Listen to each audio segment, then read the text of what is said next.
26 janvier 2026, comme à l'accoutumée pour la 11e année consécutive, le mois de janvier a marqué la célébration du festival culturel Dogon Okobanya. C'était sous la présidence du ministre de l'Artisanat, de la Culture, de l'Industrie hôtelière et du Tourisme, Mamou Dafé, en présence de l'ancien président Tchonkunta Traoré, ainsi que d'autres représentants de l'autorité.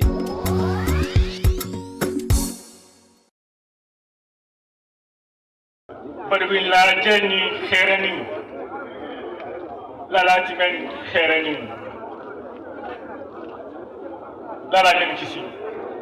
L'invité d'honneur revenait au cousin Bozo de Dogon, qui parle la voix du président de la communauté Bozo dans un discours plein de cousinage et aussi d'une profonde conviction de ce Sinankuya entre les deux communautés et les autres communautés du Mali. Il dira que c'est probablement le lien le plus solide de notre nation. Il a de passage dénoncé la situation sécuritaire que vit le pays Dogon. Et Okobanya traduit la volonté farouche à répondre à cette situation qui menace la culture Dogon. La prestation de la communauté Bozo, les frères de Dogon.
Quant au président du Guinée-Dogon, Nouhoum Tapli, on dira qu'au-delà des festivités, Okobanya a pour objectif de rappeler et de préserver la tradition à ceux qui connaissent, mais aussi de faire comprendre ou faire découvrir à ceux qui veulent connaître. Il ajoute aussi que si l'on veut rester authentique, nous avons le devoir de garder la tradition, car, dit-il, un peuple sans culture est dans la déperdition. Il ajoute aussi que dans un an sera le Sigi, les rites soixantenaires, la cérémonie qui se déroule tous les 60 ans chez les Dogon.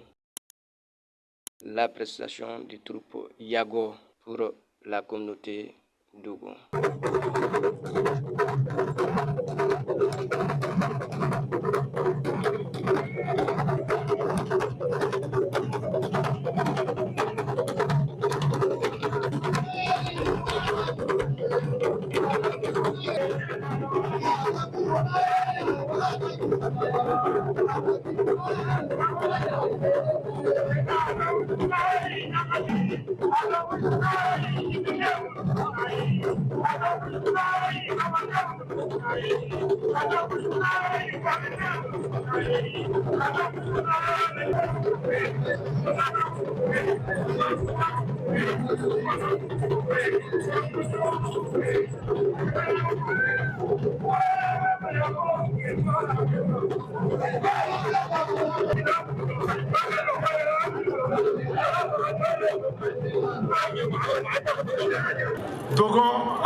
Quant au ministre de l'Artisanat, de la Culture, de l'Industrie hôtelière et du Tourisme, Mamou Dafé, a salué au nom du président de la République, son Excellence Assimi Goïta, les organisateurs du festival et le Guinée-Dogon pour leur constance jusqu'à la 11e édition. Il estime que le festival Okobanya est en phase avec les objectifs du président de la République décrétés en 2025, année de la culture, qui nous permet de remémorer le passé glorieux de notre pays.